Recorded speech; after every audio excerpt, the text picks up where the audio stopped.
Yeah. Well, you're a character. Huh? You're a character. I am a character, but you're a character as well. You know what I mean? And like, I looking across at you, you know, you got to look. I don't normally ever wear these old, scary rock and roll shirts. That's all I wear. But my friend Joe Gainley, he's doing a tournament, a super fight match this weekend. My first ever sponsorship. Oh, nice, man. Well, so you're in the. Where are you? It's the fruit fight logo. Should be right there. Got it. Yep, I see it. Well, I have really I like these. I told bad my eyesight. girlfriend this shirt. She goes, "You need to wear more of those." I'm like, I'm not against it. Well, look at your body. I mean, I wouldn't even fucking wear pants if I had a fucking chest like that. Let me tell you a quick story about that. I love walking. I love going for walks in the summer and the springtime when the sun's out. I walk around with my shirt off, you know, my short shorts like a douchebag. Upsetting. I've been called a douchebag. Every I've parent. been called a douchebag by guys driving by more than once. But let me tell you what, they don't stick around for me to say something back, so they just drive by. But that's fine. I don't give a shit, right? That's funny. I'm walking back to my house. This car drives by. I see it stop and turn around, come back up, and then cut me off. Like I'm walking towards a parking lot, and I'm walking. He stops like this. He's coming for smoke. He's got some smoke. He stops. The guy's got to be 80 years old. Oh, almost as old as you, right? He stops and he goes, wow. Look at those muscles. Look at that chest. He's like, I'm like, oh, thank you. I'm Brian. Nice to meet you. I'm like, let me suck your cock. I'm like, wait a minute. This is going in the direction where I know it's going. Get in. And this guy's too old to pay me. Get in, kid. Get in, kid. He did everything but that. He did everything but that. Well, I was a big hitchhiker back in. I was a big hitchhiker. Oh, so you know all about? I was a big hitchhiker in my teenage years. Yeah, well, getting picked up. Yeah. Guys would pick me up hitchhiking, and they wouldn't even have their hand on the road. They'd just be staring at my groin. I'm like, what is going on here? I just want to ride to the mall. Come on. I'm not. Looking for the perfect grooming experience for your pup? Welcome to Carly's Fairy Tale Dog Grooming, located at 8 North Main Street in Pittston. We offer boutique-style grooming with a focus on quality over quantity. Your furry friend will enjoy a cage-free, stress-free environment where they will feel comfortable and pampered. At Carly's, we make sure every dog leaves feeling and looking like royalty. Call 541-410-9582 or stop in today to book your appointment at Carly's Fairy Tale Dog Grooming. Welcome to the DiMattia's Food Fight Podcast. I'm your host, Brian DiMattia. We're here in Conversion Works Studio at Conversion Works Media in Wilkes-Barre, Pennsylvania on 315. Say goodbye to the Woodlands. Right, Vinny? Take care. Take care.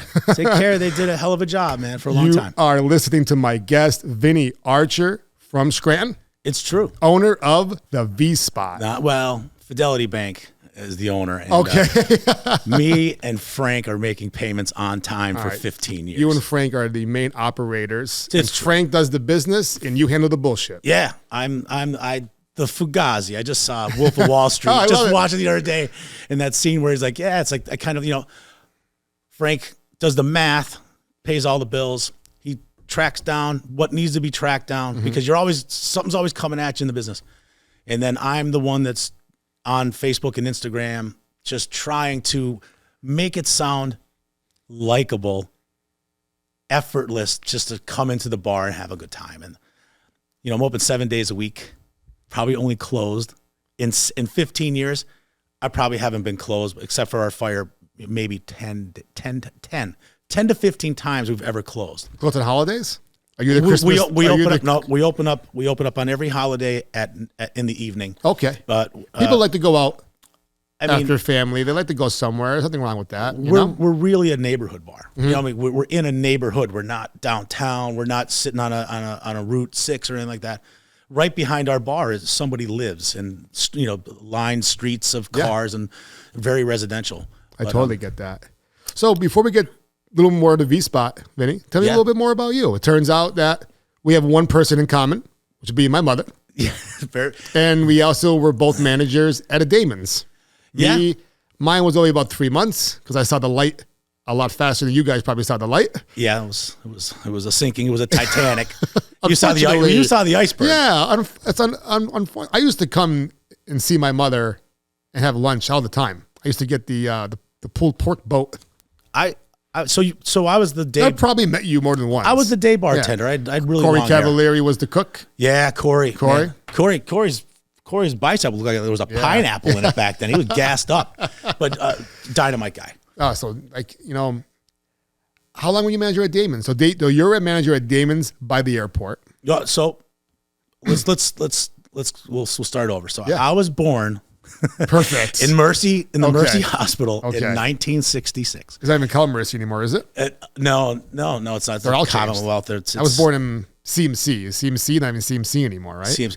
No, and actually, there is some evidence that I'm from a jackal, but they've kind of like they pushed that under the rug. But everything leading up to the year 2000 was everything.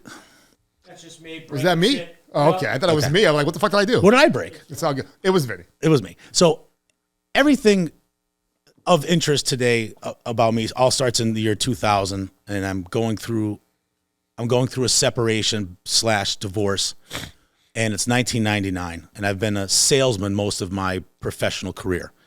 My father owned his own business, always worked for himself, and I grew up very bohemian. My parents supporting me as a total bum, lifeguard out of high school, not chasing me to go to college, went a year to college, didn't work out, nobody on my back. So I'm just playing electric guitar, listening to as much metal as humanly possible, and really just directionless, right? So I end up having 2 kids in the 90s, married, and going to go through a divorce in 99. And that's when I stopped by and I saw a dear friend of mine who was a bartender, and she said, hey, you'd make a great bartender. Now, I'm in 1999, I'm 32, 33 years old. My parents didn't drink in the house. The only mixed drink I ever made was at a friend's house with like the mom or dad's Seagram 7 and Bankers Club vodka. So, hey, Vinny, make a drink. So I make a vodka. And those two were a staple in any parent's house in the 90s. And Seagram 7, Bankers Club vodka. Correct. And the wooden... Right. And the wooden, trying to be hidden. The wooden liquor cabinet on the floor. Right. So I don't know how to make any drinks. Hey, how do I become a bartender? Her name is April Goldberg, and she says to me, she goes, well, look in the back of the Weekender, and there's always like bartending classes. So this is 1999. So I see Andy Blanco's mixology classes. So I go to 3 classes. There were 3 hours each, and they were $90 a class. So I don't know how to make any drinks. I'm going to be a bartender. So I sit through this coloring book of how to make drinks, do all this stuff.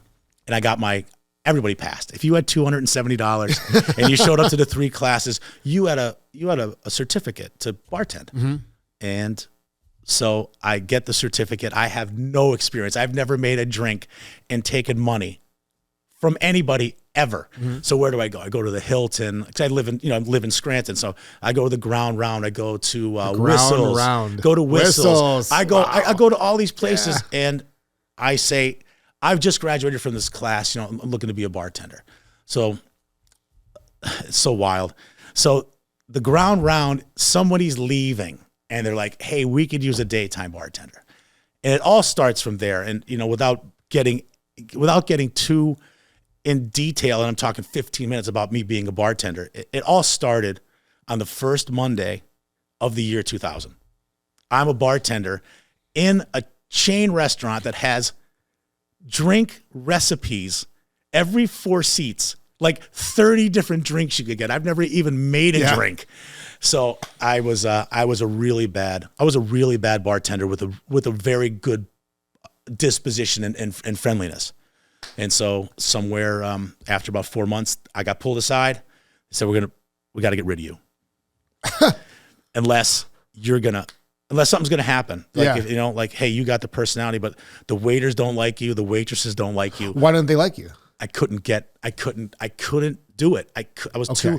You had you needed like corner bar, correct. Draft beers, shots. I needed all that. Something where you could be yourself and ball buzz back and forth. And the Ground Round wasn't the first place for that. For anybody. I get it. For anybody. So I was really slow. And they pulled me aside, my general manager, and my and the bar manager says, "Hey, you could do this. Anybody can do this, but you just got to do this. You got to believe you can do it." Because every time I had to make a martini, I'd go to my book. Yeah. It's like 3 ingredients in a martini, but I just was so unsure. Sure. And that speech, that speech from my dear friend to this day, Barry Nicholas, it changed me. And I went and I said, I can do this. I have to stop being so nervous. Mm-hmm. And everything kind of like took off from there. All it needed was like put the shoulders back, and it was confidence. And once I got my confidence, and some of it, of course, was fake because I was not a bartender for a very long time anyway. Fake it till you make it. Right. And I did. And then everything just kept getting better, going further. And that's the start of my career. And it goes to currently, bar owner, from bartender, and had many jobs, to the opportunity to open up a bar. And that's 15 years going on, currently. It's amazing what some little piece of advice could do for you. Yeah. You know what I mean? You used to work at Club 17 Old Forge? Yeah. When Damon's caught on fire. Mm-hmm. Oh, I remember that. I got a shift there maybe once or twice a week. Was that Maria? It's an interesting place in there. Oh yeah, I think so. Yeah, it's an old. Wasn't that the owner? Was that the owner? I think so. They haven't changed anything, and the new owners now. Well, back in back. So this is 2001. I get it. Yeah. This is 2001. Damon catches on fire. 9/11 happens, and I got a shift at Club 17. The ground round flashback to that. 2000. I used to go there in the mall. Yeah. The Steamtown Mall was. Yeah. That was the jam back in the day. It was. I saw it all. Remember when the prostitutes, the bums, yep. And then the people that didn't know where to sit because there was prostitutes and bums. You know what I mean? And who's this guy? He can't even make a drink. Amazing. It was an incredible experience. When you were going through your bartending years and going to different places, having different jobs, when did you decide that, you know what? I want my own place. Oh man. How long were you thinking about that? And then what happened after that? So no one's ever asked me this question, right? So it's not rehearsed. And you and I, for the record, just met 15 minutes ago. I'm quiet on purpose when I introduce, when I seek people to interview and I don't know them, I don't ask questions on purpose. Then I get messages, hey, you need anything from me? Right. My new friend Kyle is coming on next week. He is a gambling addiction therapist. So I have the casino background. So it's going to be a good episode. But you can't wait to zap him. He's like, do you need anything from him? I'm like, no. I'm like, I have a couple questions. He's like, you want a bio or anything like that? I hear where they're coming from, right? But I like to throw surprises, and here we are. And here we are. So no one's ever asked you why you started the V-Spot? Well, your question specifically was what made me, yes. like what? Because I worked in the restaurant business. I bartended before, right? And I know what that job entails, and I wanted to get out of it. You wanted to go fully into it. It was an opportunity. I realized because I'm a late starter in the bartending business. I was 33, right? So I lived in Southside, and down a whole block and then a couple of doors was the Dugout. Fucking Dugout. I know what you mean. Right, Jeff down and the Lisa. hill down there. Yep, right.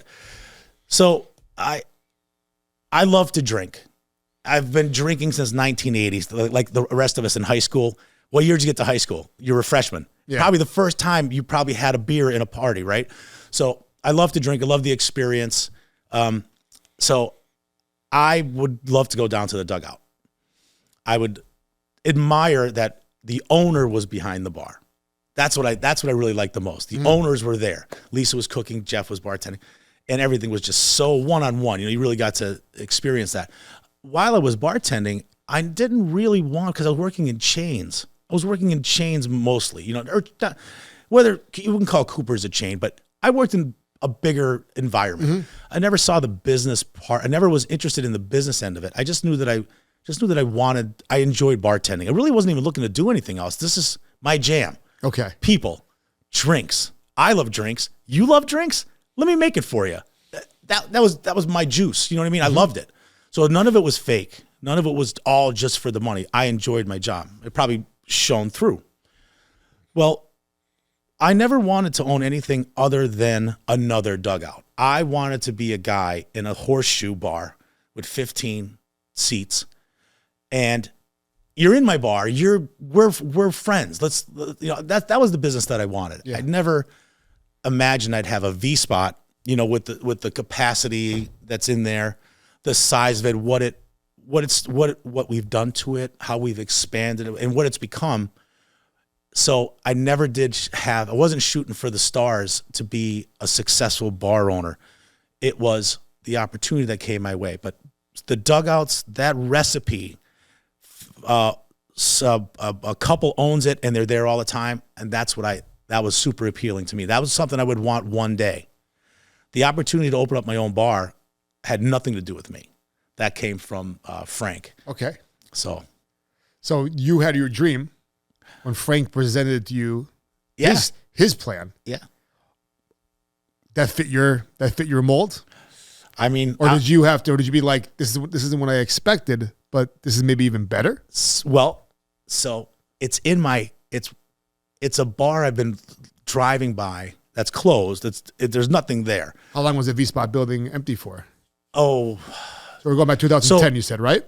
Well, we opened it up in 2010, but JD Crackers was the bar that was there in my young adulthood. You remember JD's Crackers? It sounds familiar. Well, it sounds familiar. I used to be in Scranton all the time. So back in the day. You know where I'm located, but JD's Crackers was quite the place, and I believe it opened up somewhere around '86, and then it closed maybe like 2001, 2002. Somebody opened it up as Scranton's House of Rock for like a couple of months without a liquor license. They opened it up and didn't have a liquor license. And so it was closed down quickly. Oh my God. Unbelievable. And then so now it's vacant. And then the Scranton police say, hey, we're going to do a club. And a bunch of police officers go around, they collect all this money and they get a mortgage to fix the place up. And the mayor at the time, Doherty, says, I'm not giving you guys a club license. I'm not going to give a bunch of police officers a club license right on Providence Road. You know what I mean? And so they never made one mortgage payment and they left the building. What did the mayor think the problem was going to be with the cops? Just corruption? Well, yeah, like everything. Yes, anything that you could imagine would be police officers, people in power. You know what I mean? Having who's policing them besides the LCB? Stay in the guidelines, and the LCB is on you. Mm-hmm. Whether they're stopping by, they know what's going on. You know what I mean? We're submitting numbers monthly to the state. When you're legit, people know. There's people that know. Their eyes are on you. Their eyes are on you. It makes sense. So that place went into default at the bank, and Frank was a general contractor and said, hey, let's buy this place, to his two other partners. So 3 guys buy that place, fix it up. And then Frank says to a mutual friend, I want to open this and I want someone else to do everything. I want to be 50-50 partner with someone who's going to run this and make this successful. That person mentioned my name. This is in June of 2010. And this is wild. This doesn't happen too often. If anyone is going to comment in the threads, I'd love to know who put a business together this fast. But we met in June or July, and we had a liquor license. Pardon me. We had a liquor license by September, and we were open in November. And there's a lot that goes on in that time when you want to open up a bar, and it was unbelievable. We didn't have any money left, so we had a charge on our credit cards. We got a $50,000 loan from the bank's not even in business anymore. Excuse me while I take some of my. I wonder what are you drinking? What is in this? It's pre-workout. No, well, maybe, but this is a Spark. What's Spark? It's just too many vitamins. It's just one of those jars of something that like doctors sell. You know what I mean? Snake oil. SPARK, Spark. SPARK. I take one sip of this, and I'm like Roger Rabbit. It just zinging. I'm zinging from one sip. That's it right there? Spark, that's it. It's got a whole lot of vitamins in it. Maybe there's a bunch of sugar. I don't know. But I'm going to look. Oh, it's just a Fugazi. It's just another Celsius. Mm-hmm. Let's look up the ingredients. But they take work. A little break here. But they work. It works for me. I've already had a 12-ounce cup of coffee first thing. Sometimes I make coffee before I even peed. That's how much I rely on that cup of coffee. How many scoops you put in there? One? One. Okay, I one got scoop is in there. 120 milligrams of caffeine is. That's half of what you're taking. Isn't bad. I only have one cup of coffee every day. That's it. What do you want all day? The Celsius was a mistake. That look in your eyes. Where's that light coming from? I'm not dead in the gutter like I was 10 years ago. You're inspired. Yeah, I enjoy life every day. I also try to forget about my mouth pain that I have every day too.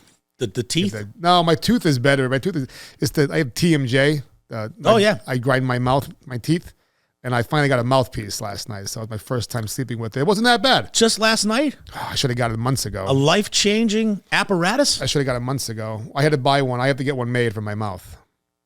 I have teeth missing on the bottom here and over here. So the mouthpiece is kind of strange, but I slept with it for the first time last night, and it didn't bother me. I didn't choke on it. I didn't want to take it out. We should get. So that's a good thing. We should get a GoFundMe going, and you can go to Beverly Hills and get yourself all that stuff that you want in there for fame, because that's really where you're destined to end up. I'll just go back to my Dr. Ritz over in Kingston. He was great. He was great. The Grossman building there. So now that the cough is gone. Yes. And you get about 20 milligrams of caffeine there. We open up. Me and Frank don't even know each other. He contacts me. We meet in June. We're business partners in November. Open for business.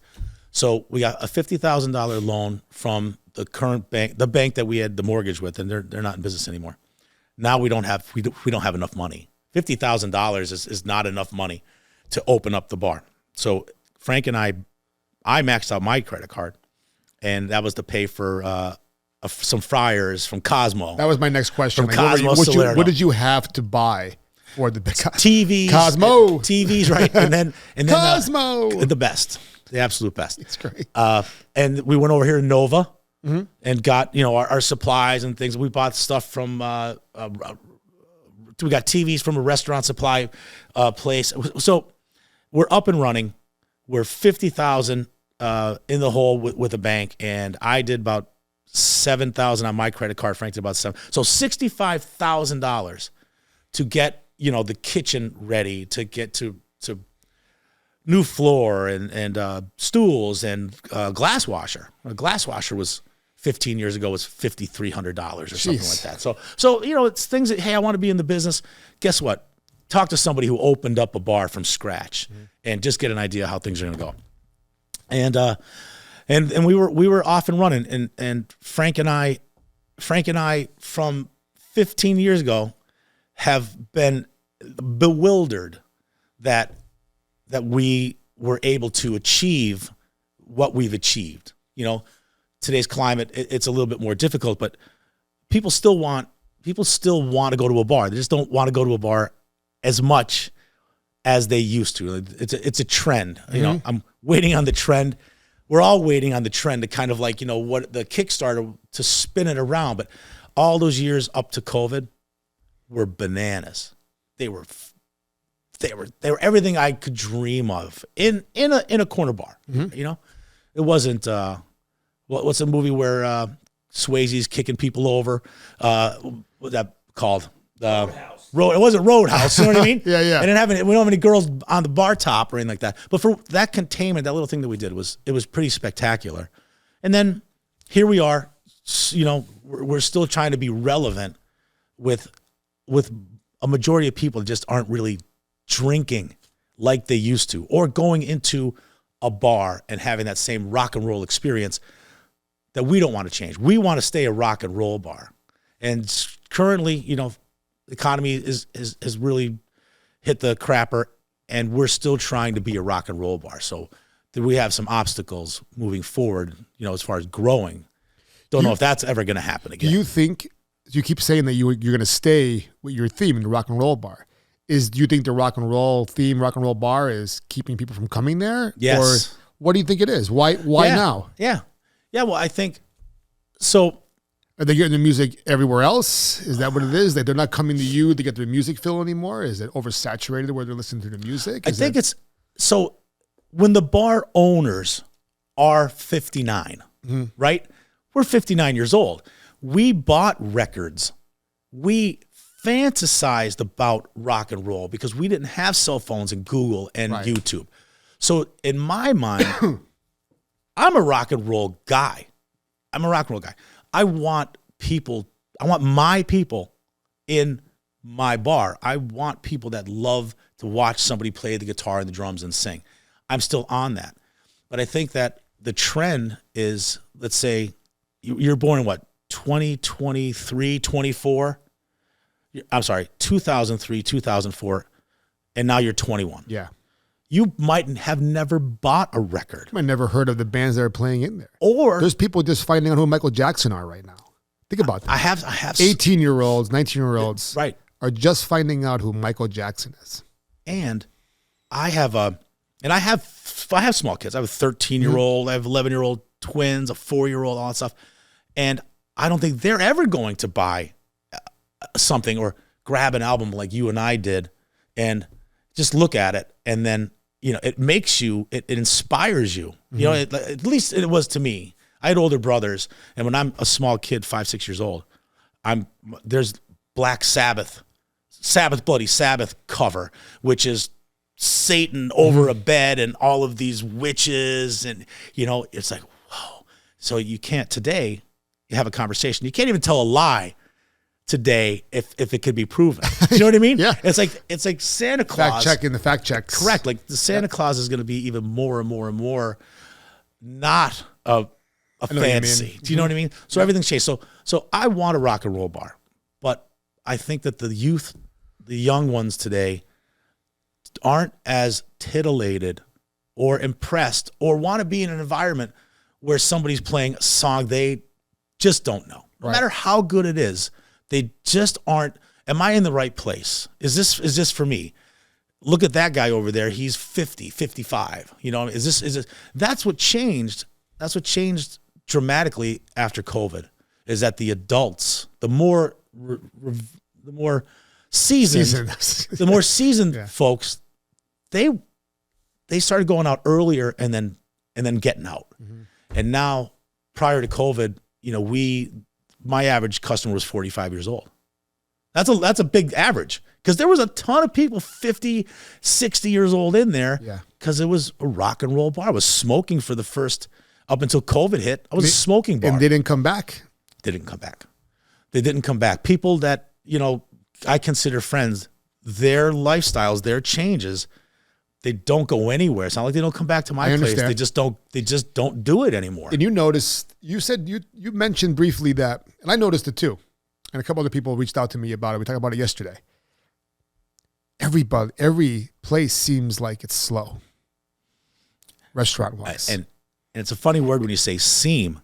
Because you could see it. Yeah. So you have to assume, does it seem what's happening? But you can see it. I worked in the business a long time like you have. So when you go to a place and it's 6 o'clock, dinner time, and it's only half full. Or less. On a weekend too. Yeah. And it's the same food. Well, it's not the same food either. I was watching a video that almost like, let's just take 5 chain restaurants. Fridays, Longhorn, all the places. Texas Roadhouse. When it comes to not their main courses, not pasta for Olive Garden, steak for Roadhouse, and then Fridays, let's just take their burgers, right? FTG. The appetizers, they're all the fucking same. Yep, they are. All the mozzarella sticks are the same. All of the pickle chips are the same. All the apps. KCDs are the same. The poppers. You used to go to Fridays and get unique appetizers because their providers would only sell them to Fridays because they needed them all. Do you know if TGI Fridays was like the first restaurant type like that? They set the trend. No, I didn't know that. For TGI Fridays set the trend like for an Applebee's.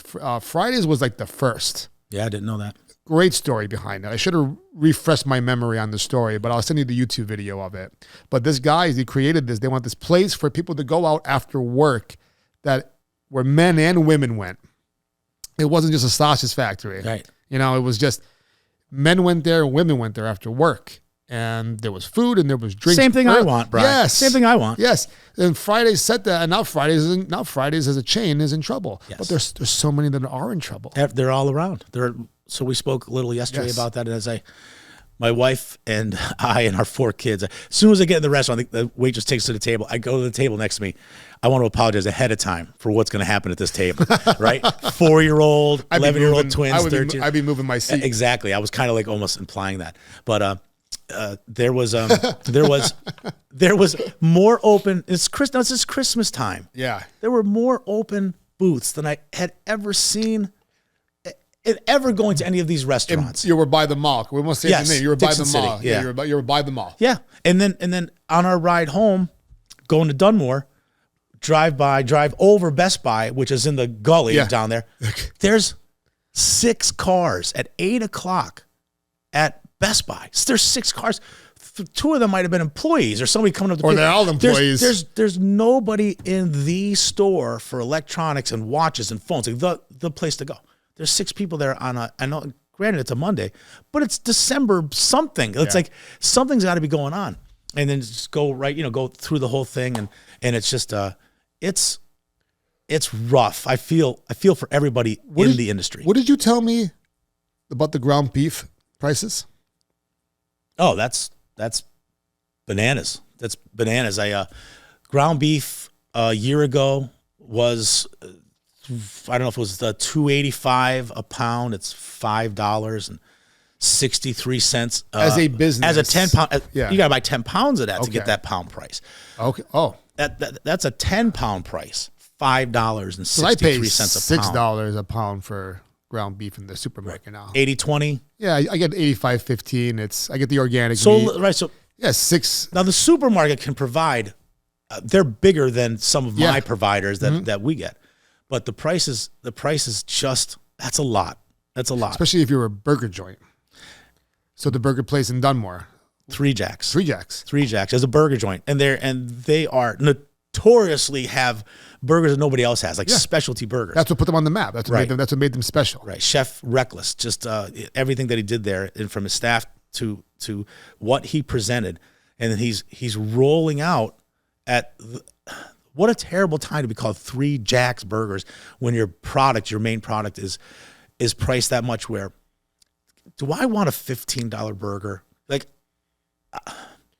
if my wife and I go out to eat, we're gonna have a bill that I don't even blink about. But when I take my family out to eat, I can't even imagine. It's something entirely different. And I growing up not from a wealthy family. My father, my mother, they wanted me to finish my food, not to waste it. It was really an economic reason. Don't waste the food. I'm the same way still today. I'm still I won't take my family out to eat until they're hungry, which sounds like duh, but with the way my kids snack, I'm like, we're not going out to eat if you're not going to eat everything. I'm not going to pay. I'm not going to get handed $100 bill. It's almost $100 anywhere we go. If you're not going to eat, it's just, and the prices, the prices are for a family kind of difficult, right? If you're taking out a family and just want to have something that you took for granted that you maybe did all the time just 5 years ago. McDonald's. Like I think a Whopper with cheese. Whopper with cheese and bacon every Monday. After taxes, I think is $7, and that's $7.73. Right? Every Monday night I get one. So, right? Yeah. And it's still just a sandwich. And that's the bargain. That's the bargain out there now. Who knows what that was a couple of years ago. They'd be on sale for $2 for $5 or two for $5. I got 2 RB roast beef sandwiches a few weeks ago. Regular roast beef, the small, normal ones. 2 of them, $10.50. Used to be 5 for $5. Is there a kitchen here? There's a really great break room. I'm going to have to pee eventually. I'll probably have to rummage through and see what's going on. Because this coffee and the spark are blowing right through me. You don't need the spark. But beef and 3 Jacks and these other places that are saying, I had enough, right? Not saying they weren't making enough money. But you're going to have to go from a $15 burger to a $17.50 burger. You're going to piss everybody off. Because 15's a lot already to begin with. Thanks for bringing me back to that. So that was a big topic a couple years ago when some places were having $15 burgers with fries. And everyone was like, oh my God, that place just opened up. They want $15 for burgers and fries. Depends on how that $15 burger and fries is. But it doesn't depend. Is it a big burger? Are the fries really good? Is there abundance of them? Yes. Or is it shit? You and I have jobs, and we have when we make money, and we can have that conversation. Some people are never going to say, I'm paying $15 for burgers and fries. That whole element is out there. That 330 million Americans, and they say that 25% are like at the poverty line. Mm-hmm. They're going to get a Whopper for the value all the time. You couldn't even get them to even think about paying $15. You and I, we want to see the value.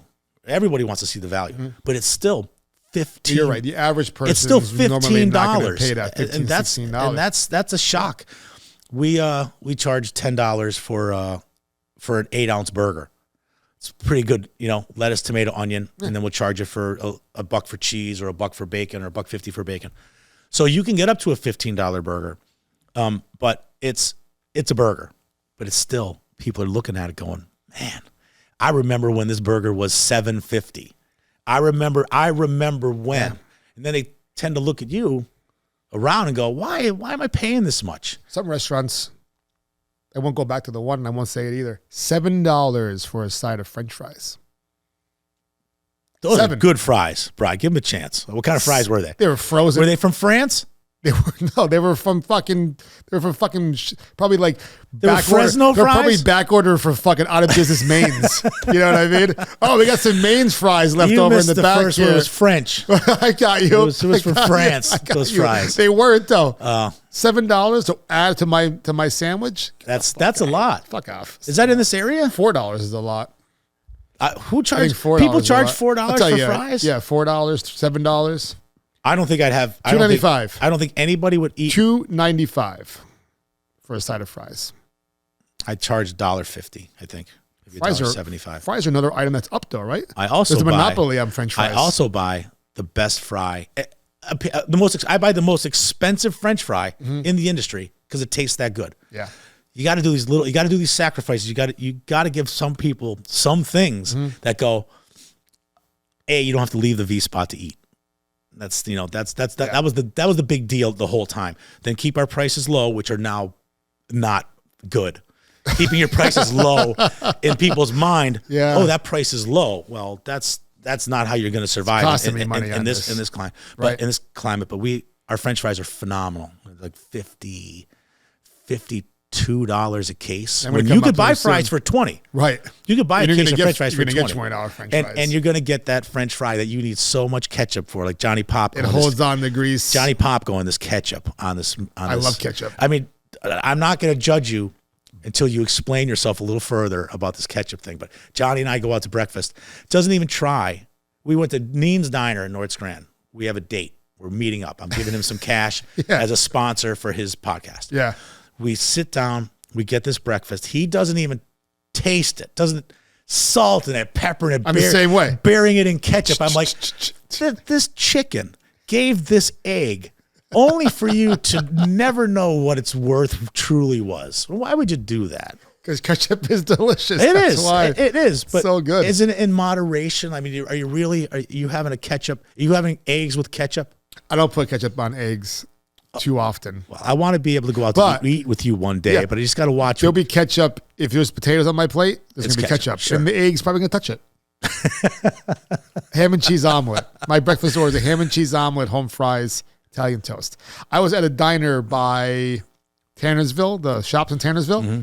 There's a diner right behind the back, having breakfast.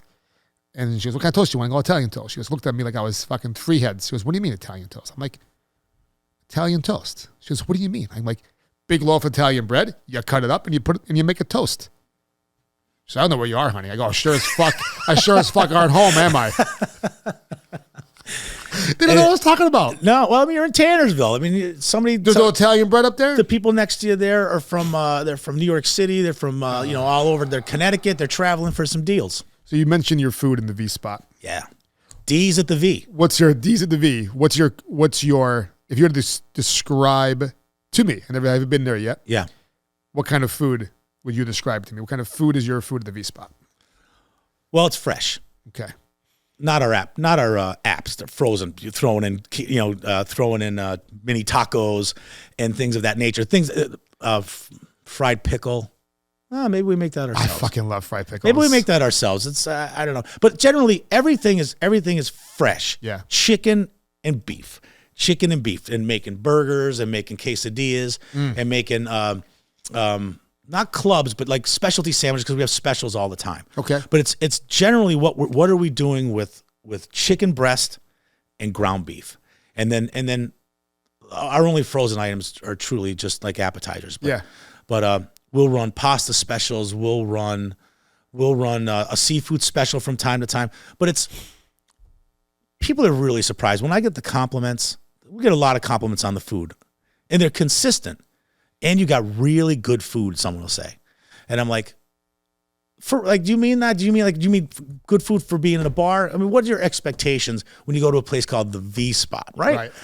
And you see the environment. The environment is very friendly, uplifting. So you might just say, hey, these guys just have a kitchen just for this. But there's a lot of pride in the food that comes out of there. You know, the wraps, everything is made without a rush. Everything comes out the way we want it to come out. Everything looks and tastes the way that it should. And I guess that's where we get really most of our compliments, because I just don't think people can really grasp a fun environment and a quality meal. I'll say meal. That's a great combination. It really is, and that's where the compliments come from. I mean, our Facebook page has 1,863 reviews, and it says like 98%. That's awesome. 98% recommended. I don't know what happened to all those bad reviews I used to have. I don't know if Meta just said, okay, you're paying for ads to push your thing. Maybe we'll get rid of these. But it's the food is, we make a pizza, right? We make a pizza. We get the Stanislaus. We doctor it up. It's our sauce. Yeah. Right? Cooper, mozzarella, traditional, NEPA pizza. I don't want to call it an Old Forge pizza, but it's an Old Forge. It's an Old Forge rectangle. Put it in a pan. Yeah. Put it in an Old Forge pan. And it's not rocket science, but it's something to be proud of. Someone got a tray of pizza. You got a pizza at the V Spot. I'll be trying the pizza and the burger when I come up there. We're not we're not an anything specific thing. We're just trying to cover the bases. Somebody says, I got to eat or I got to go. I've had a couple of drinks. What am I going to do? Show me a menu. So if you've never been there before, you can get a pizza, you can get some quesadillas, you can get some burgers, you can get some chicken tenders. We didn't reinvent the wheel, but there's a special. There might be, the soup's homemade. There's going to be soup. I fucking love soup. Yeah. Can't get enough of it. And we leased out our kitchen 2 years ago to D's at the V. It's D's at the V. So Frank and I were managing. D's Diner? D's for Dan. D's at the V. That's our kitchen brand. I understand. That's our kitchen brand. Okay. D's at the V. D's at the V. And Dan can cook. Dan can cook and Dan can create. And he's taken an already good thing and he's just put some touches on it and put some pizzazz on it. And now the V Spot, which never really pushed the food on its page, now there's a separate page, D's at the V. There's 1,000 followers. Nice. And if you follow it, Dan's putting up something like every day, a feature, a special. So the kitchen, if we still allowed smoking, we wouldn't be able to, because our food sales went over that 80-20 rule. You can't have more than 20% food and allow smoking. So because we got rid of smoking, 2 weeks before COVID hit. 2 weeks before COVID hit, I decided we can't smoke anymore in this place. My question for that is, what was the response from your clientele on that? Oh, so many unhappy regulars. Because if you're a regular, you're sitting in a smoking bar. Mm-hmm. It was like a Kiss concert in there. I can smell it. On Friday, Saturday nights. Like when we finally cleaned the place up and got rid of smoking, it was like the Wizard of Oz. It was like we were in Kansas the whole time with dust and and twisters, and then you land in Technicolor, and there's no longer any smoking in the V Spot.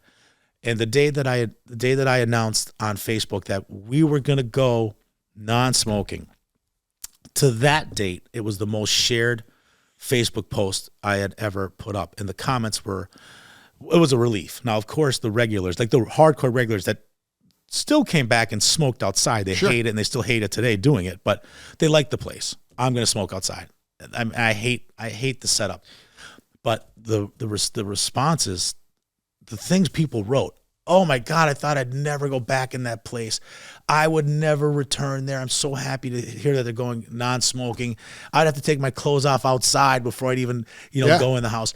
And from an ex-smoker, I get where they're coming from. Well, I can't stand it now. It's right. It's I'm sorry, it's appalling. I'm sorry I interrupted you. No, but it's true. The truth. But you told me earlier. Make sure I interrupt you in the show, so I got that in. Keep going. Keep going. just keep us on task. Is he sleeping? I can't see him over there. He's okay. Is he all right back there? He's always up. Is he listening? He's always up. Okay. I'm always listening. But they'll always interrupt me. But just when you interrupt me, somebody take a note of what we were talking about. Yeah, bring me back. We're still on the smoking subject. So we when that got shared, our business, COVID happened, so we're closed. March 12th. So we're closed. And when we reopened when we reopened, things were rough because we couldn't calm our customers down.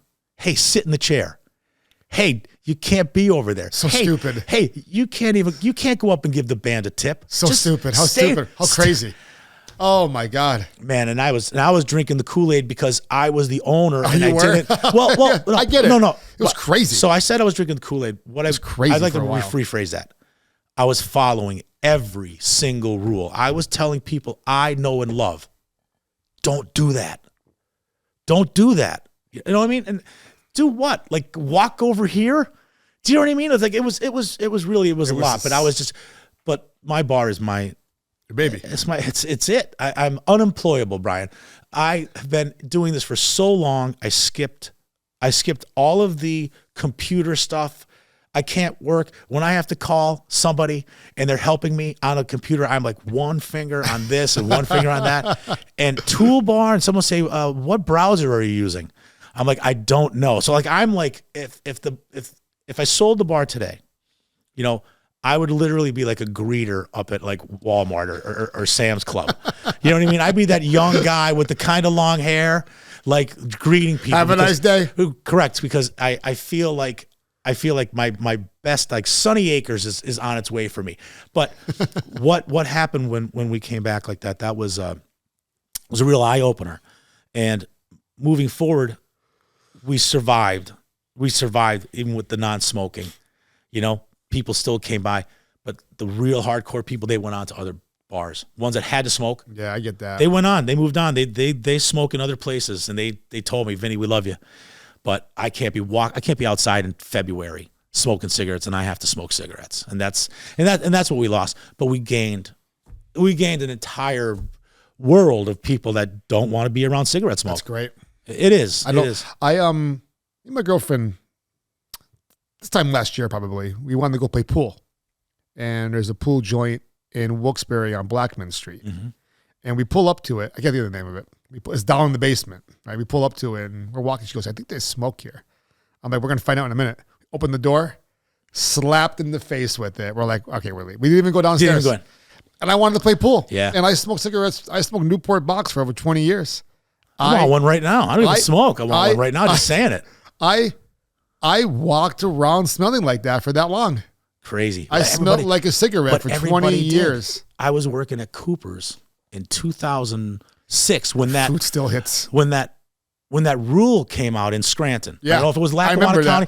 I worked on Marvelous Mugs back in the day. Yeah. And we smoked in the bar. So you remember. So you had to separate it now in 2006. Cooper's had glass ashtrays. These were weapons, So these were weapons. So now Cooper's one side was smoking and the other side wasn't. Yeah. And, I was in so much cigarette smoke for so long and didn't think anything about it until now. You just don't see people smoking like they used to. Or smoke eaters never worked. I had smoke eaters in my place too. They worked. They were smoke blowers. Remember Marvelous Mugs? They were smoke spreaders. That's all they did. Remember Marvelous Mugs? Of course. I worked there for a decade. Billy Weeks. Billy Weeks was a server at Marvelous Mugs. It depends on what year he worked there. I was there for 10 years. I left in 2008. And I started working there. This is after 2008. I worked in 2008. And then, You know, I always stopped in there, everything like that, but then they just closed abruptly. Surprised by that.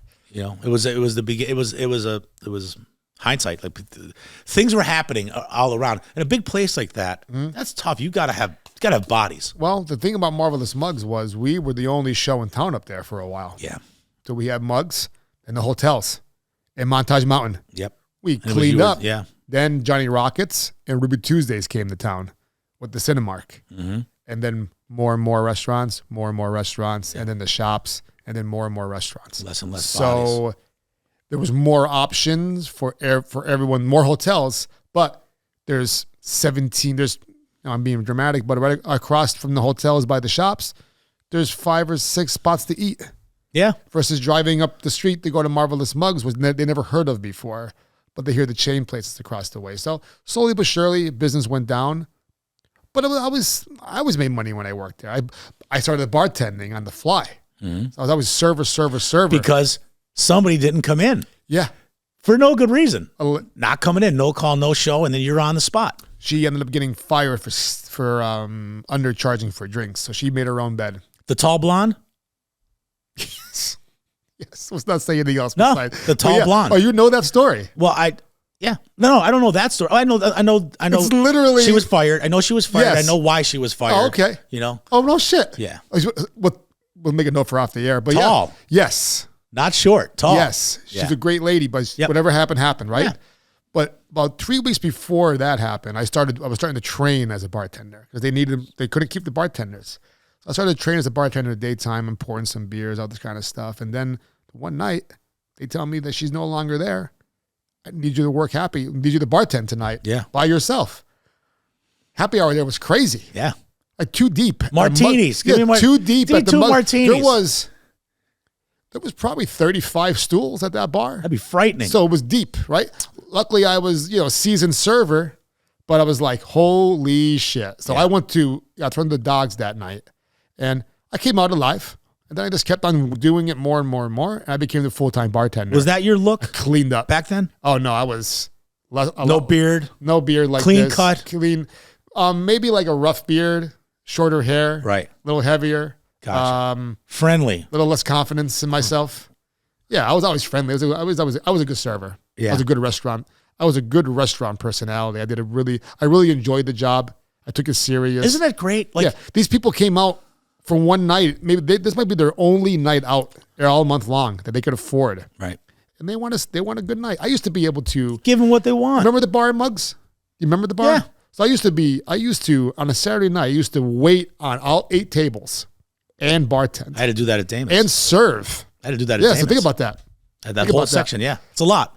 When you're good at your job, I worked there for a long time, so I could take orders. I used to take orders. I never wrote anything down. Yeah, I used to get challenged by an 8 top. I would have 7 orders in my head, and then some lady at the seat 8.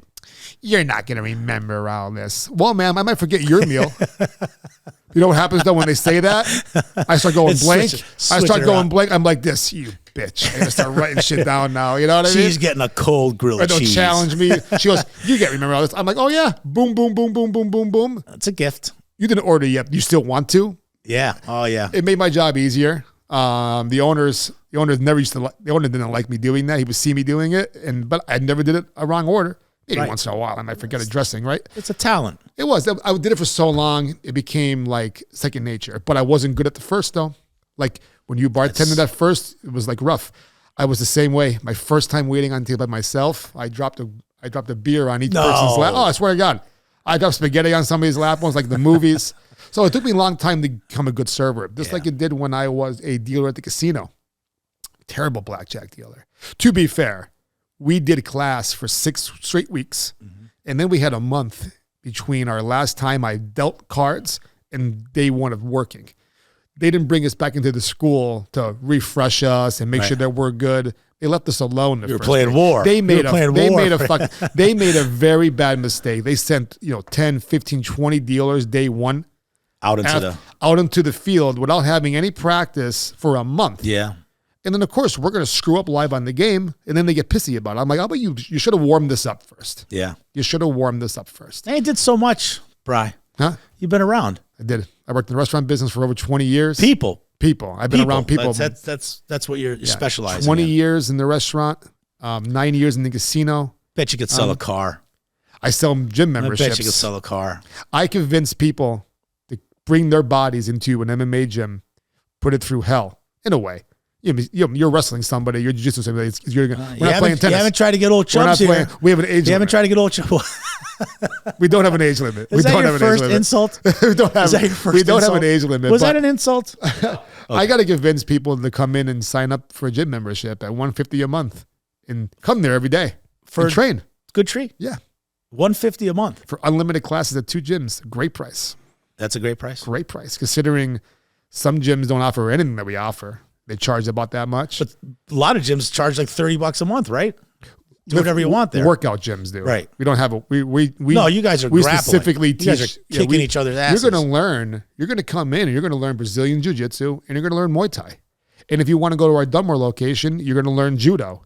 Best judo program in the state. Yeah. And then if you want to really mix it up, you take the MMA classes. There's an array of classes. You know, the people that crack me up, they call me and be like, "Yo, I want to train UFC." I'd be like, "You better call UFC then." Right. What do you mean? Don't you guys train that? I'm like, we train mixed martial arts. UFC is an organization. Right. Is Mike Barrace in the window like this, like just taking notes? Is Mike like taking like pictures and stuff like that, taking it back to his gym? He's funny. Mike was on the show. I know. Yeah, he was a character. He called me up the one day. He's like, "Yo, you want to come spar?" I'm like, "Jiu-jitsu spar?" He's like, "No, you know what spar?" I go, "I'm not coming to get fucking punched." Right. I missed that window.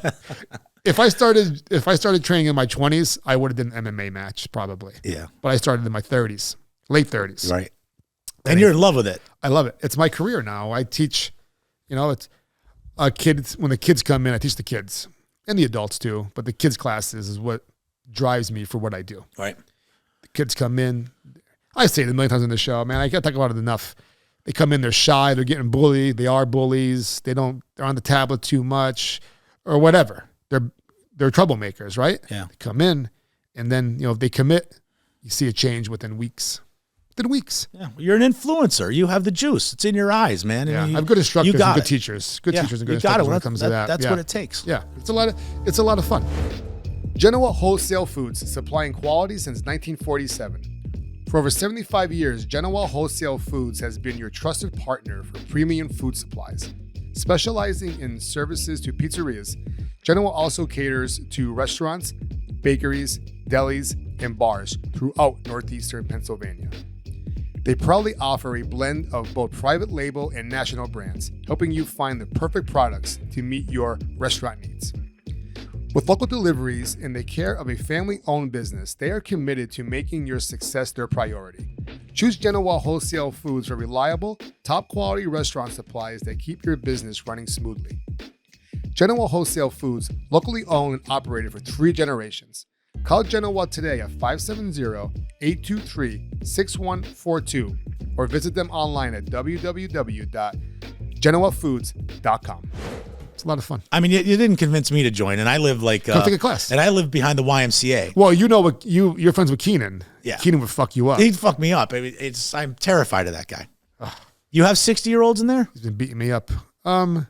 We have a couple 50-year-olds. You know Jane Ardone from Genoa? No. So he trains with me. He's a blue belt.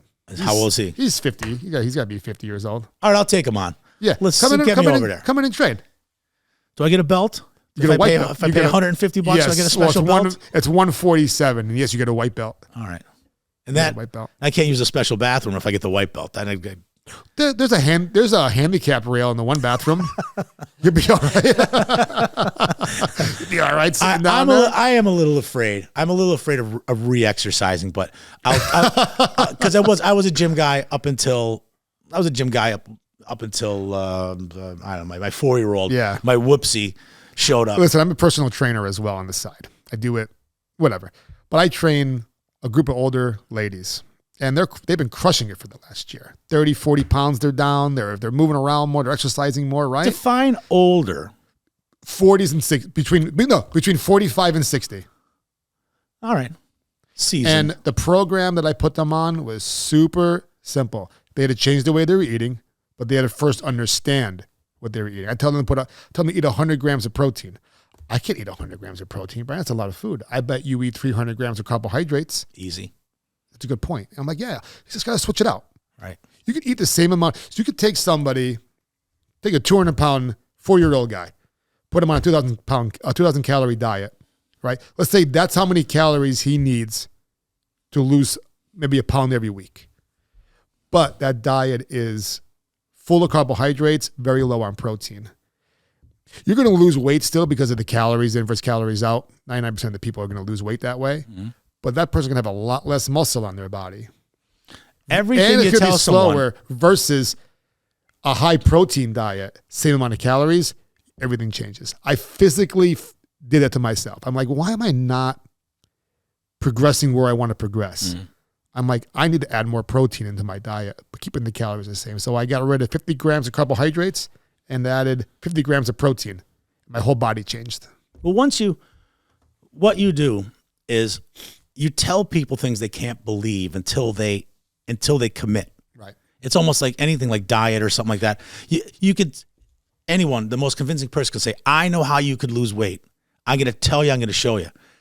But until that person suffers through what they have to suffer through, mm-hmm. and then they see the result, it's only then that they go all in. It's obviously I'm speaking for myself, but yeah. I think in general, it's hard to do something that is not natural, like in your natural daily routine. It's because your daily routine has been a bad daily routine mm-hmm. for a very long time.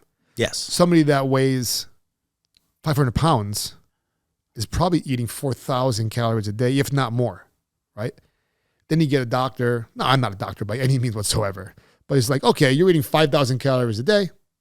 We're going to make you eat 1,500 calories a day today.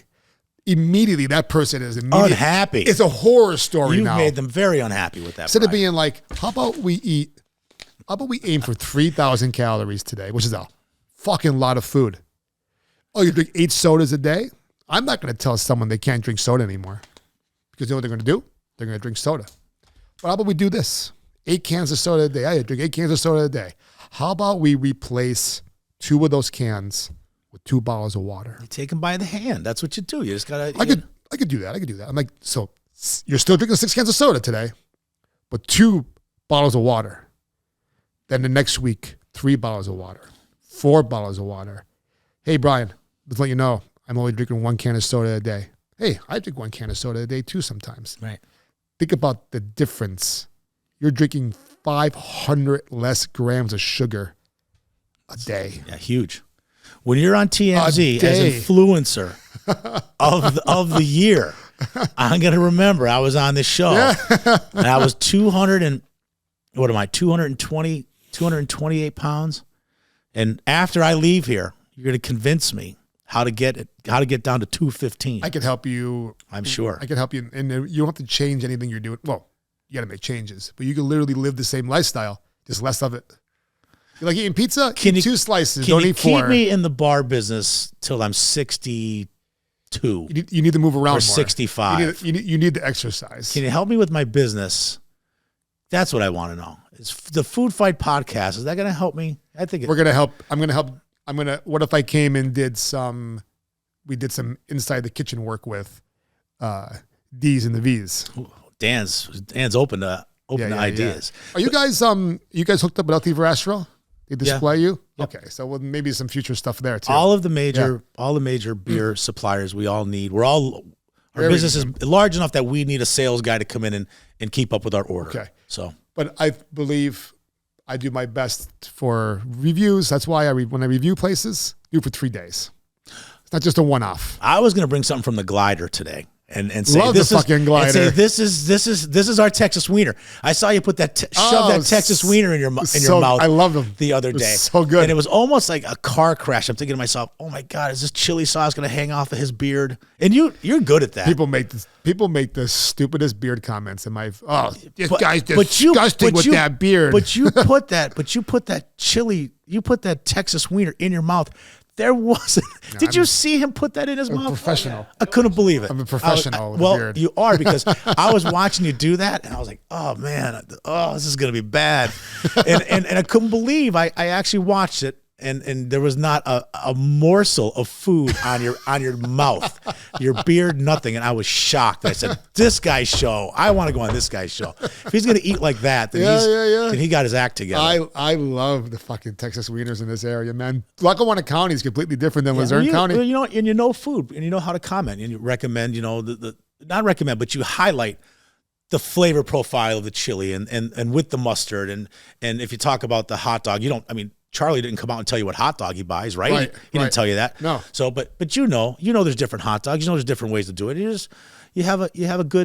I'm happy to be on the show because I admire what you know. I appreciate that. And how you're passionate about it. You know, and we didn't even talk about pizza, but Jimmy Mirabelli, man, I think I watch every single thing he puts up to the end, no matter what I'm doing. Even if my wife's yelling, "Vinny, we got to go."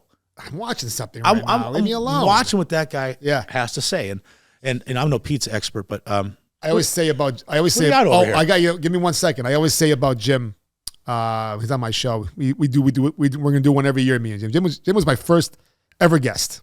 Oh, no way. Yeah, and then he was episode 50. Had to be a good guest. Yeah, it was my first ever guest. I wouldn't do the first recording until we got him to come in. So we actually probably prolonged it a couple of weeks before we started. He had to be number one. I always say Jim will tell you why that pizza's good or bad. He'll tell you why. Love it. I'll just tell you if it's good or bad. There's a difference there. There's a difference. He's a black belt. Jim is a black belt working on his coral belt when it comes to pizza reviews. Yeah. Well, he bakes it, he makes it, he teaches it. That must be why I want. That's what must be. You know, when you combine logic with appeal, which he has all the logic and he just has the appeal because it's so positive. Every chance if he throws the question out there, why do you watch this or whatever? I always comment. I always say it's the positivity. Yeah. I love how you push. What's better than pizza? Really? I mean, nothing. I can't. There's nothing better than pizza. And maybe a Texas wiener coming behind it. I mean, that's a close second, but I just love pizza so much. Best food. And the way growing up in North Scranton and having Pizza House and Fratelli's and I can Patinatos when I was a kid, and there was Andy's, like all these different pizzas, and they were all Papa's Pizza in Scranton. Papa's Pizza. I went to Scranton Central from 1980 to 1984. Pizza by Papa's. Right. I didn't always have, most of the time I didn't have money to go get my own pizza. Hear that. But when I did, instead of going to Labyrinthis in Pine Brook, we'd go to Papa's Pizza, and that pizza to this day, I love it. Oh my God, it was such a treat. What a flavor. It's so unique. Unique. So it's in a pan. That's not so unique. It's that pizza, that formula. It's round, it's small, it's thin. So good. You don't get it anywhere else. It's so good. New guy took it over. What's his name? I saw it. I applauded it. Went in and got a pizza. We talked a few times where we're going to get together, but we couldn't get together on a certain amount of time. So there's a rain check with him. But I love pizza. So good. So good. Love pizza. There's good pizza. Do you know there's pizza I don't like? We're so blessed with pizza in Northeast Pennsylvania that you get the New York snobbies that come down here and be like, your pizza sucks. Oh, where'd you have it from? They name one place. Right. You named one place that has decent, normal New York style pizza, but you're comparing your whole state of New York. Right. So one pizzeria. Compared to one pizzeria. Here. I bet there's bad pizza in New York too. Absolutely. Speaking of pizza, are you a sweet sauce fan? I'm not. I become a fan. So, Carol and Janelle's. I become a fan. Carol and Janelle's, I'm sure you've been there before. Yep. They started to make and bottle their own sauce. That's for you.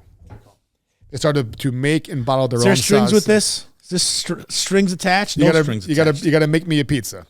Carol and Janelle started to make and bottle their own sauce, their own pizza sauce, their sweet sauce, and their pasta sauce. So Angelo goes, I want to leave something behind. He goes, I don't even care if it's successful. And How old is Angelo? Angelo's got to be in his 60s or 70s now. And he's already Janelle's got to be taking care of his legacy. Him and his brother got to be in their 60s. Got to be. Could be wrong. Right around. I don't think I am for though. Me. Well, I don't think I am though. Thank you for the gift. You're welcome. I didn't bring you a gift. It's okay. Terrible. You're the gift. I feel terrible. You're the gift. I am a Sagittarius. Yeah, you are. This is the Christmas month. This is my birth month. So You are the. They started making their own sauce, and first time I ever had sweet sauce was 3 years ago from Angelo's, the one and only down in Wilkes-Barre. So you were avoiding it? I never knew about it. Oh yeah. So I still lived in Old Forge Music, and at the time, the person I was dating, she said, "I'll bring you pizza." I'm like, "Okay." She goes, "You like sweet sauce?" I'm like, "What's that? The fuck is sweet sauce?" Right. She brought me an Angelo's. Changed your life. The next day, I told her, "Listen, started growing your beard. I need another one of those. Letting your hair go out. I need one double piercings. I need one extra cheese, extra sauce." I used to have the piercings. My ears are still pierced. I had earrings here. I had my labret pierced. That comeback, that Brian could show up. I had all types of stuff pierced. All kinds of stuff. Used to love chewing on that labret piercing. My wife loved when I met my wife, who we've been together for 20 years. When I first met her, she loved Mamma Mia's Round by Prep off of Wyoming Avenue. Okay. It's on a street. I can't even name it. I've been on it a million times. I know what you mean there. Where they built Mamma Mia's. They built a new Wendy's over there. The first time I tasted that, I had never had sweet sauce. And I tasted this pizza. I'm talking about like almost 20 years ago. Hey, let's get a pizza. She says, I love Mamma Mia's. I'd never tasted a sweet sauce pizza in my life. And initially, I guess it was kind of like, just because it was different, I didn't vibe with it. It just was like, oh, this is so different. Do I like this? It was still a pizza. It was still dough, sauce, cheese, seasonings. And I don't want a sweet sauce pizza. I will eat anything of that combination. But Mamma Mia's was a big favorite of mine. And I live in Dunmore. Still there, Mamma Mia's? Yeah, still there. Go check it out. But I live in Dunmore. Yeah. And, we got pizza places in Dunmore. And one of them is a sweet sauce place. That's how their pizza is. And my kids love it. They love it. It's on Drinker Street. Yes. It's Calabria. Yes, thank you, Calabria. Yeah, that's a sweet sauce pizza. Nice guy. That's what. That's what. Petey. That's what my kids want. Hey, let's get some pizza, and I'll eat it, but it's not what I want. I'm not knocking that pizza at all. But I get it. You know what I mean? I got Nardozzi's. I got Nardozzi's. You either like sweet sauce or you don't like sweet sauce. Nardozzi's is my type of pizza, and then Joey's is up the road on Blakely, and they got Grande. There's Don Tommaso, and now Buona. Buona was great. You ever go inside Buona? Gold Crown, and so I got pizza. You ever been inside Buona in Scranton? 2 weeks ago. Okay. It's such a big place and unnecessary. And the owner, what's his name? He's the one that told me. We're sitting in the booth, and there's the picture of his father and his grandfather, the huge murals, right? And then the booths are all kind of near each other, but a lot of space. But then there's just so much space. Well, they were trying to do a club back there. Gold Crown. He said he wants to cut it in half. I remember last he told me, he goes, I wish I cut this fucking room in half. Who wants to heat space that you just have? It's gigantic. Old things back there. It's such a big dining room. When I was there 2 weeks ago, great pizza. It was just to get a slice. I didn't go into the dining room area. I just walked into where you could see the pizza oven right in front of you at the desk. Yeah. And I walked in and I needed a slice of pizza. I needed a slice of pizza so bad. Like when Jim does his count, I feel like I could do that count. My count's outrageous. You know what I mean? Like in 2 weeks, I could eat a whole pie in one night. So go nuts. Yeah, I'm 10 cuts in already. His pizza was $3 for a slice. $3 for a slice. Delicious, right? I'm not even on 81 for 10 seconds. The crust is already in my mouth. It's like when you get what you want, when you get that pizza you looked for, and it's perfect. Oh, just so blessed with pizza in this area. I wish I had a pizza that was my dough. I know we don't do our own dough. Okay. So of course right off the bat I've got something that's not rising to the occasion. You know what I mean? I do know what you mean. Still a good pizza, no doubt. And you know what you mean. The expectations, I'm not going to come in here and brag about my pizza, but I'll tell you what, it's a great bar pizza. Yeah, I'm looking forward to trying it. You know it is? Yeah. Looking forward to You trying won't be it. disappointed, I'll tell you that. I'm going to a jiu-jitsu tournament down in York, Pennsylvania on Saturday. You can't take my pizza to York. Drive that's going to be. But hoping to come back early enough, me and my girlfriend might come to the sweet spot to have some food. On a weekend? Yeah, on a Saturday night. Woo. Yeah. Next week? Could be a good crowd. This Saturday. This coming Saturday. It's possible. More than likely, I'm not going to be home in time to do that, but it's possible. The band that's playing this Saturday until sunrise, there could be 200 people in there. Okay. There could be 200. Can I still get pizza and a burger? Absolutely. Perfect. Absolutely. How we're going to get it to you with 200 people in the place, not 100% sure. That's fine. I'll have to come up on a weekend early. 4 o'clock or sure. so, come in the kitchen. We could do some shit together. Yeah, well, we'll look around. The week leading up to our episode release. Up. Yeah. We could do that. I would love that. Yeah, that'd be a really good time. So I have one more thing I want to get into this for a couple minutes and get your opinion on it. 4 or 5 minutes. Let's go 6 or 7. How are we doing on time over there? How do you, we got into it earlier. I want to close out on it. Then I have some closing questions for you. What's the state of the industry right now? Well, what's your opinion on it? So, I knew this question might be coming, and I wanted to be positive in the best way that I could be. I want to be a positive light. I want to be. The reason I ask, Vinny, is because other restaurant owners have reached out to me over the last month or so and mentioned, like, hey, you noticing things are slower? Who's busier? Why are they busier? What do you see that's going on? And I don't go to a lot of sit-down restaurants regularly, but I've done it for so long. Just driving by on a Friday night, and you see a place like Olive Garden, Longhorn, and those chain restaurants by the Wyoming Valley Mall during Christmas time, and it's only half a parking lot. Yeah, it's it's the state, and my answer is going to come from being primarily in the bar. I'm in the bar business, and I have food. I have one more question, too, if you could talk about it. I'm so sorry to interrupt. No, please. Serving food and booze is one thing, but you got entertainment going on. Yeah, it's there's a lot. You watch Sopranos? No, I didn't. You never Sopranos fan? I know all about it, but not like... I remember Christopher opened up the bar for Adriana in season 2. And Sil goes to Christopher, he goes, you're when you're running booze and whores, that's one thing. Entertainment, whole other animal. Well, I wish Mike Barrace was alongside of me to actually, comment on that, because I know that was his major thing. Yes. So I'm gonna share my opinion on that, and it's coming from a bar owner who is primarily a booze operation. I'll tell you this: we could not survive. There would be no restaurant without the alcohol. So the food cost and what people are willing to pay has crossed the line now where we really aren't even making money with our food. We're only a $700 a day restaurant average. In that $700 average is a $350 Tuesday and a $350. Now, $350, we're talking about only average order $8 or so. Yeah. We're only talking about, 40 orders on some days, And then of course the average is, we haven't had steak night since the beef prices and the steak prices are outrageous. So, but we might have a $1,300 Thursday.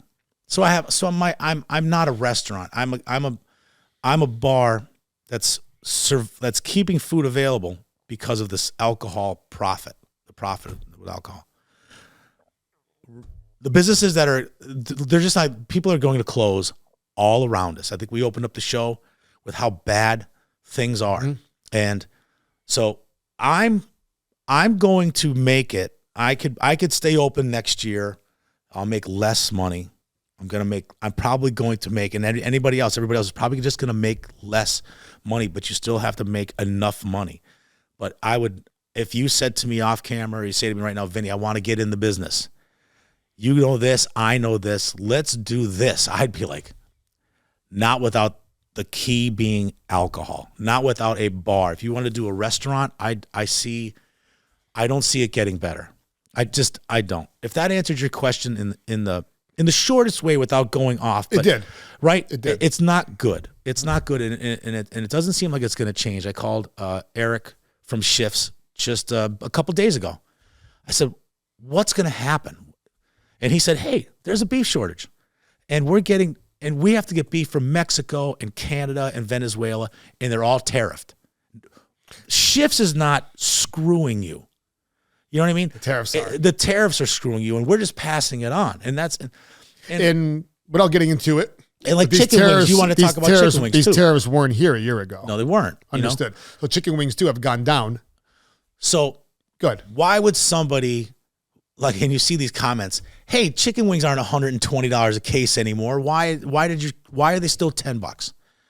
Because someone's trying to survive because now their other items, everything went up. Nothing went down. I mean, poultry is going to be flexible. Chicken breast is going to go up and down, and chicken wings are going to go up and down. It's going to happen forever. But right now, a restaurant owner is making up for all of the other items that they're making less on with chicken. It's almost like a godsend that chicken wings are $58 now. I'll pay $10 for a dozen. Right. Give me celery and ranch though. Don't fucking charge me for it. But you're looking at you're looking at a guy who doesn't buy 10 cases. I don't buy 10 cases of chicken wings a week. I'm not at that level. My garbage, go by and look at somebody's garbage. You want to see how busy somebody is? Look at their dumpster. Take note of the day you went by and see it. Our business is adjacent to the Glider Diner. Their dumpster is twice the size of mine. And they get 2 pickups a week. And his dumpster looks like when the Grinch is coming down the mountain, yeah, and the back is full. Like, that's a restaurant. I'm not paying the prices he is. He's buying more in bulk. Oh my God. Bulk. It's a big operation. Yeah. And even his business isn't nobody's business like it used to be. So we know that what I pay for chicken wings, if I sound like I'm complaining, I'm not. I'm grateful. But somebody that does massive volume, like Nina's, I don't know what they pay for wings. Right. I'm sure they're not paying what I pay for chicken wings. Of course, that's just how business works. That's the business. That's the business. Chicken right now is saving the restaurant that has 40 different items. The chicken item right now is really helping that out. And if you're Three Jacks and you're a burger bar, and they weren't just a burger bar, but I mean, your name is burger, right? And you're crushed. You know what I mean? You're crushed. Your profit is crushed. And when I sent you that purchasing list of things, so we buy a top round and Shifts cuts it, but we have to pay the price to get the best price. We have to buy the whole loin, take all the cuts, 30% fat.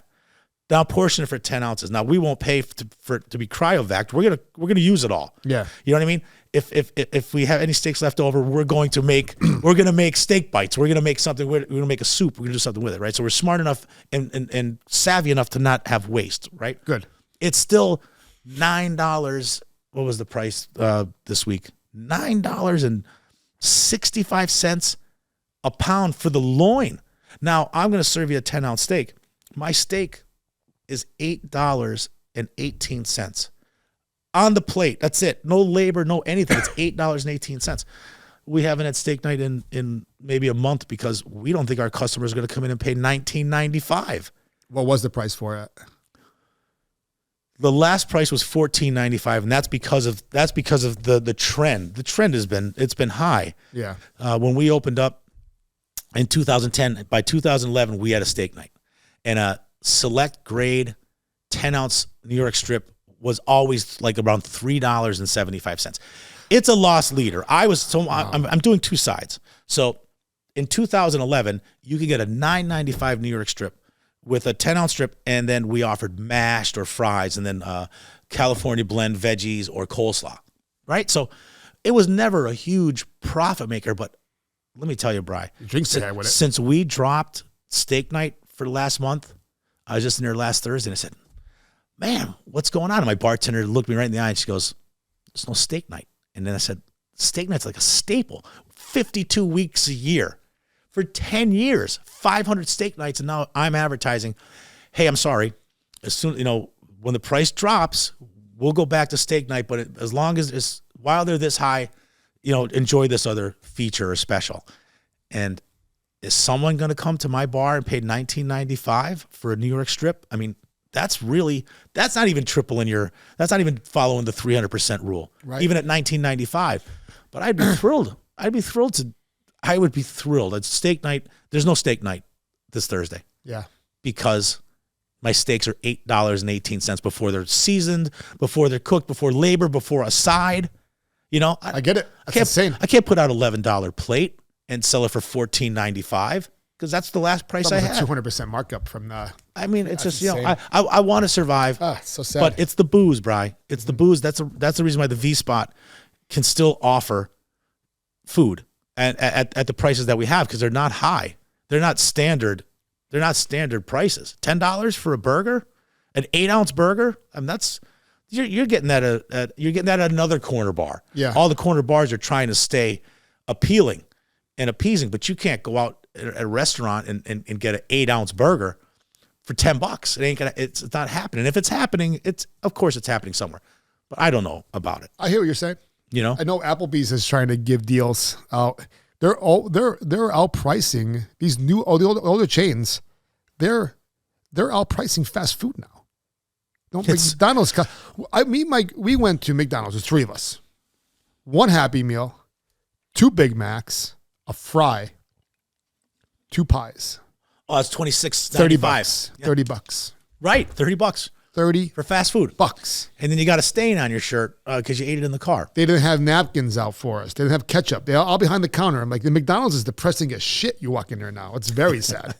There's kiosks. There's no one taking orders unless you ask them to, and they don't want to. Everything is super different. And if you have more questions for me, I want to talk about booze. Good. I'm listening.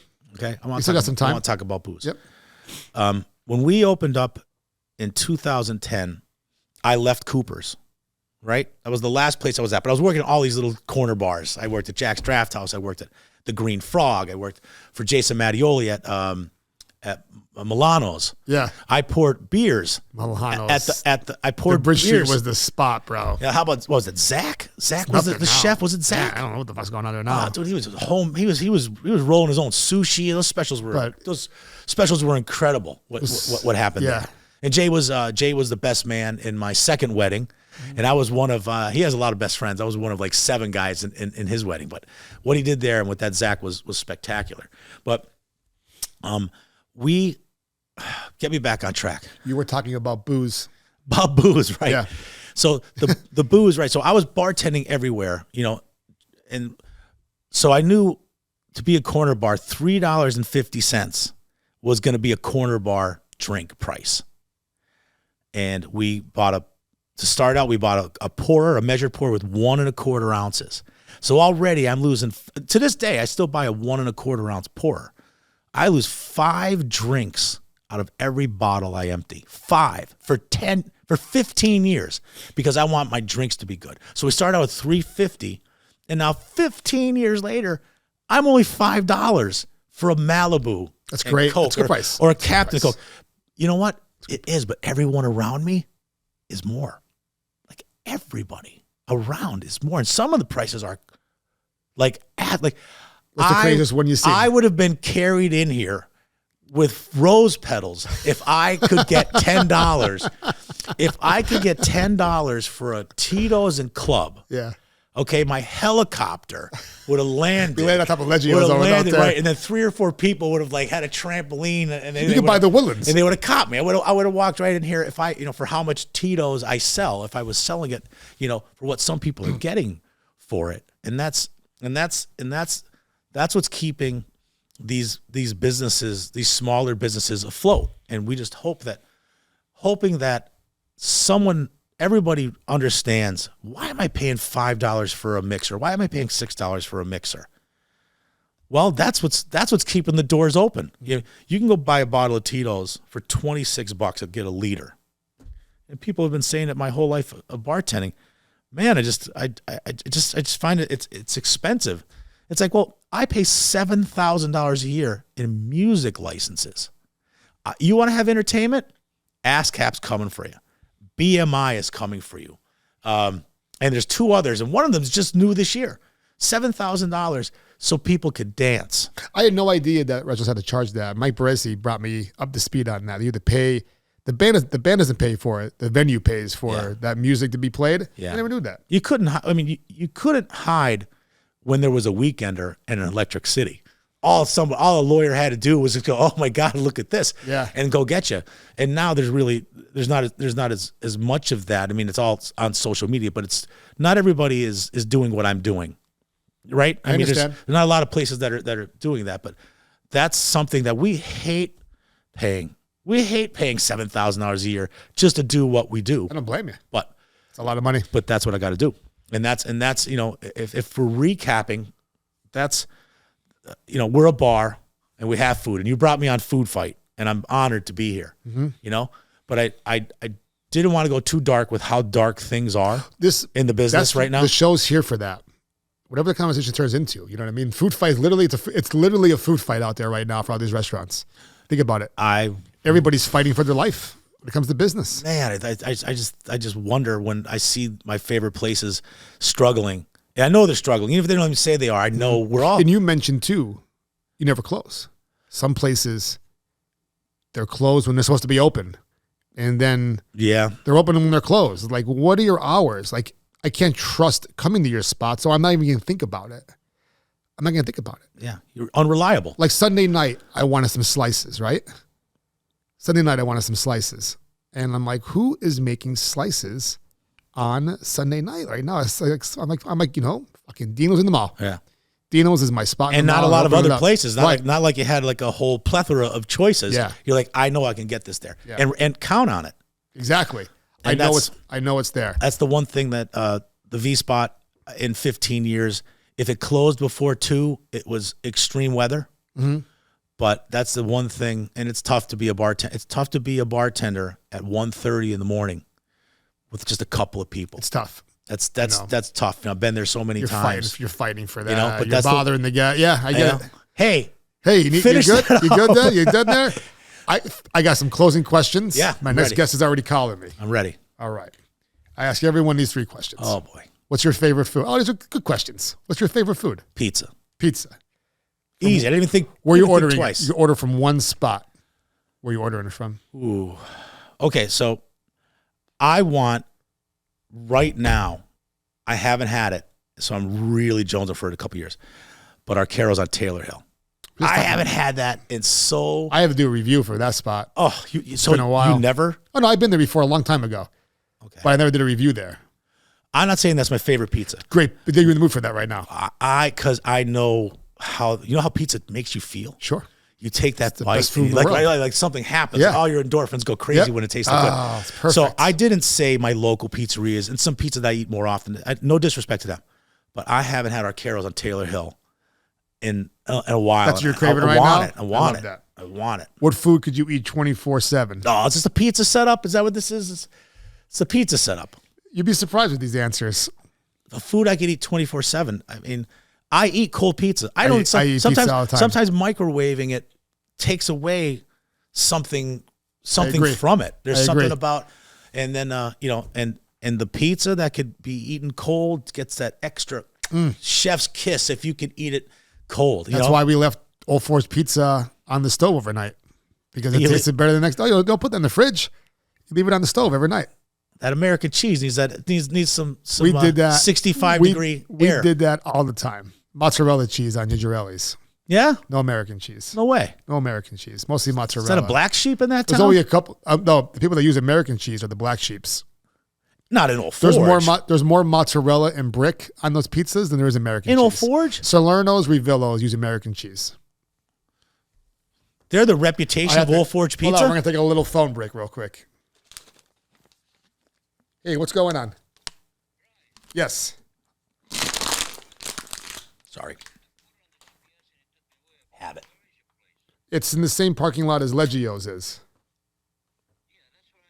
Okay, it's Conversion Works Media. It's if you're in the parking lot and Leggio's is on your left, Conversion Works is on your right next to the eye care place. Conversion Works Media, yeah. Okay, I'll be outside in 5 minutes. Okay, bye. Perfect. Oh, yeah, we're good. Just like you said, 12:45. He called a couple of times. I want to make sure I answered during the show. So now we're all good. Oh, we got plenty of time. Last question. More. This is 4 questions. This is 3 questions. Oh, what kind of pizza? That's a follow-up. Gotcha. You're on death row Pizza. God knows what. For God knows what. Your last meal is pizza? Oh, yeah. All right, give me a specific last meal. Well, pizza's a great answer, but where's it from? What kind is it? Okay. I'm a sauce guy. If I have to choose, I want a saucier pizza. I like saucy That whole pizza. grotto formula, which is kind of like I've got Nardozzi's and Grotto's Dunmore. is so good, right? isn't it? Right. So I I've love got Grotto's Nardozzi's pizza. and Dunmore. Yeah. And they got I think they got the grotto something. I've heard the story before. So that particular type of pizza, I am 20 pounds, 25 pounds overweight because I can't resist that pizza. I can't resist pizza. So I want a saucy pizza. I'm not upset about extra cheese. I'm not upset about anything about the pizza, but preferably I want extra sauce. I want a Sabatini's. I want a grotto. I want a grotto pizza. Now it sounds like maybe I don't like Alfredo's, which is pound for pound.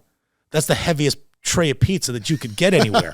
Like you could be mugged leaving, and if you have a full tray of Alfredo's, you can literally knock somebody out. They're all four style, right? Yeah, I mean, yeah. it's an enormous pizza, and so there's value in those things, and I love all that stuff. But like for me, I love New York style, but I'm all about the sauce. So you do that magic combination. I think grotto is something that to this day I'm still talking about. I haven't had a grotto pizza in years. Mm-hmm. I haven't had it. But in the mall, like Roma, when Roma was in the mall and other up the street, like that's a pizza that just pizza. Wow. I got Fratelli's right by my old house, like where I grew up, and they make a beautiful New York style pizza. Like there's just pizza everywhere. But I'm on death row. Mm-hmm. I got my one call. You got your one. What do you want to eat, Vinny? Vinny, you're going down tonight. So what do you want to eat? I'm going to give you two-part question. I'm innocent, and I'm being put to death. You were, yeah. Your appeal got denied, right? Because you're guilty as fuck. And I never did it. And I never. Right. You did it. Okay. If I did it, then I want Arcaros.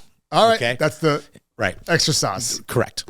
And then if I'm the opposite, would you agree? Did I say I was guilty or innocent? You said you're innocent. I was innocent. Mm-hmm. Okay, give me that. Now, if I was guilty, you know what I mean? I really would like a Nardozzi / grotto pizza. I'm just. Man. Well, I had grotto at the Bluesburg Fair. Made a good review with it. People in the comments, it always tastes better at the fair. Oh, it's yeah? not good at the Edwardsville location. The Edwardsville location is the one that puts the one on at the fair. Okay. So it's crazy, right? I haven't been to grotto in Edwardsville before, so I came home. The pizza I had at the fair was great. I'm like, I need this. The sauce on it was just amazing, right? I just want it so right I now. went and I got a Grotto's pizza from Grotto's in Edwardsville. And it was fucking fantastic. I ate half of it in the car doing the review. Right. How about they can't grant my request? I'll have whatever Cosmo's made. Whatever the Cosmo. Gigi. He makes the Gigi. I mean, whatever he made. I feel embarrassed I didn't say Cosmo's in the first place. But when I think about pizza, because of me and Cosmo's friendship and because it's like a partial thing of his. I got you. Those pizzas that he makes. So good. Worth every penny. Like, I know that if I got like a cattle prod and I had him with water everywhere, and I'm like, give me that recipe. Yeah. He wouldn't give it to me. You'd be like, oh, fucking do it. Exactly. He goes, no, it's coming with me, Vinny. You're never going to get it. All right, Vinny. I could talk forever, Vinny. Me I too. appreciate you coming on the show. Take me back on the show. Well, I'm going to come do a show at your place. Oh, we're going to do reviews together. We're going to put some content out. I'll get every I'll get some cigarette food. butt out of We'll that get some parking food. lot. I can help you do that. I'll get every cigarette butt out of that parking lot. I'll spruce that place up. But you'll enjoy it over there. It'll be a good time. If you show up, like I said, Saturday. I'll let you know. I'll let you know when I'm coming there. But we will definitely do something in the early afternoon on the weekend when I'm available. I could come up and hang out with your chef, and we could do some stuff food wise, and we could fuck around. Chef, sound good? Ooh. Can you catch me sweating? What shade am I? A lot of flattery going on here. Right, you were a lot of fun. You were a lot of fun. Vinnie Archer from the V Spot. Real fast. VINNIE. Shoot out the address for the V Spot. Oh, it's on 906 Providence Road. Like and it's on on the football field, right? Yeah, it's on a V. Yeah, I can picture it. It's on a V. Sure. Albright Avenue, Providence Road. I'm smack right by the Gliner, right by the football field. Right there. Go in there. Can't miss me. Get yourself a well-priced drink, some quality food, and some good tunes. It's all a bargain. It's all a bargain. I appreciate you coming on Food Fight. Thanks for having me. You're awesome, Mel. Thank you. My man.